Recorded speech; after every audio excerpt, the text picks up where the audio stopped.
photographs. Millions are taken each day, and with so many out there are bound to be some with dark backstories. So today, I'll be telling you about some photos with the most disturbing backstories. This photo may look creepy, as many people have a fear of clowns. However, this is not why the photograph is scary. This photo is of a clown called Pogo, or the real man behind the makeup, John Wayne Gacy, who I'm sure you have heard of. John Wayne Gacy was an American serial killer who killed over 33 people. Many of them were underage boys who he also sexually attacked. He was convicted on March 13, 1980 and sentenced to death. When this photo was taken, Gacy was already on his killing spree.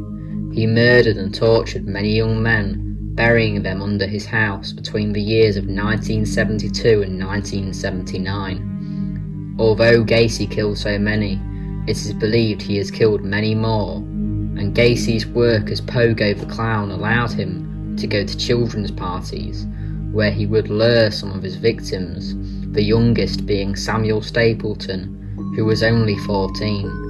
Gacy was killed on May 10, 1994 by lethal injection.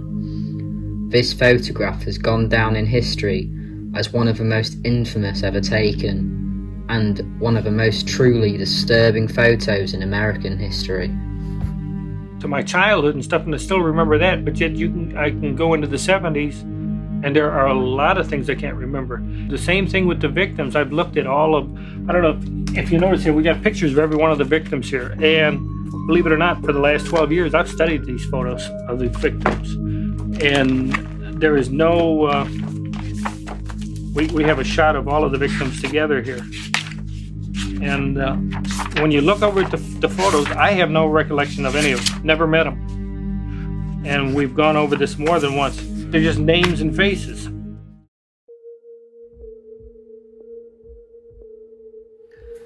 Now, this photograph may look normal at first after the last entry, like two girls on a hike taking a nice photo, but once you hear the backstory, it will take a truly dark turn. This photograph is of Lisanne Froon and Chris Kremers. They were two Dutch students who had travelled to Panama to volunteer at a school. However, their volunteering was pushed back, so one day the girls decided to go hiking up the El Pianista Trail, which they were supposed to do the next day with a guide. They were told not to go to a certain part of the trail without a guide and come back the way they have came, as this way was said to be dangerous. The girls took some photos at the top, then they decided to carry on going where they would advise not to. Some more photos were taken, which started to get disturbing, with one with Chris looking back at the camera, truly horrified. This was the last confirmed photo of Chris alive. After being missing for over 10 weeks, a backpack was found next to a ravine, which contained some shocking discoveries. The backpack contained 2 pairs of sunglasses, $83, Froon's passport, Froon's camera, 2 bras, and both women's phones, and all were still in good condition, despite being found next to a ravine. On Froon's camera, some more disturbing photos were found. One was taken in the middle of the night on April 8th, which one contained the bloodied back of Kremers' head. It was also discovered the girls had made multiple attempts to call emergency services, but either had no signal or were disconnected. 2 months after this discovery, a shoe was found which contained Lisanne's foot.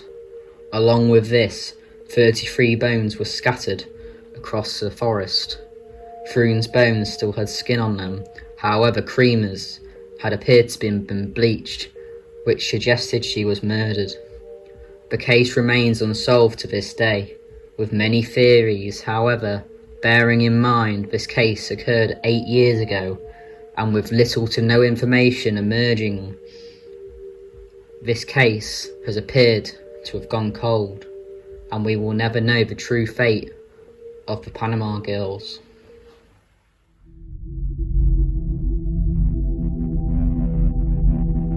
The girl in this photograph is 14-year-old Regina-Kay Walters, who ran away from home with her boyfriend in 1990.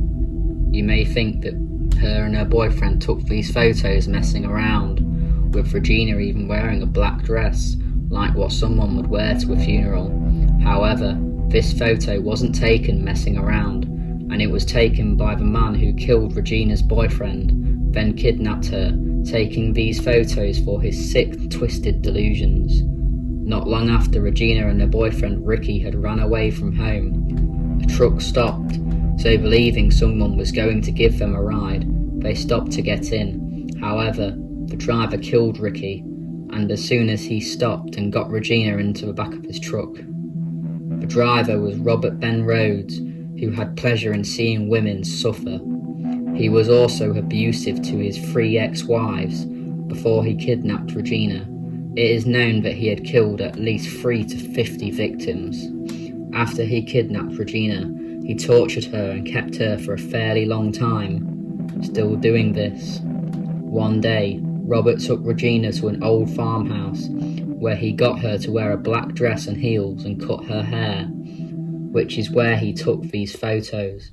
If you look at the photos, you can see the pure fear and horror in Regina's eyes, as she knew that she would be killed soon after, and moments after, Robert killed her.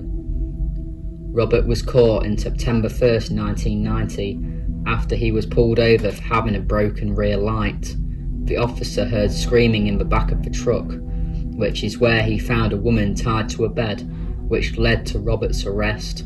Robert was sentenced to life in prison without parole, and although it is awfully sad that he killed so many and inflicted so much pain and suffering to the world, at least we can rest knowing that he will rot in jail for the rest of his life, and his capture most definitely prevented torture and punishment of many more women.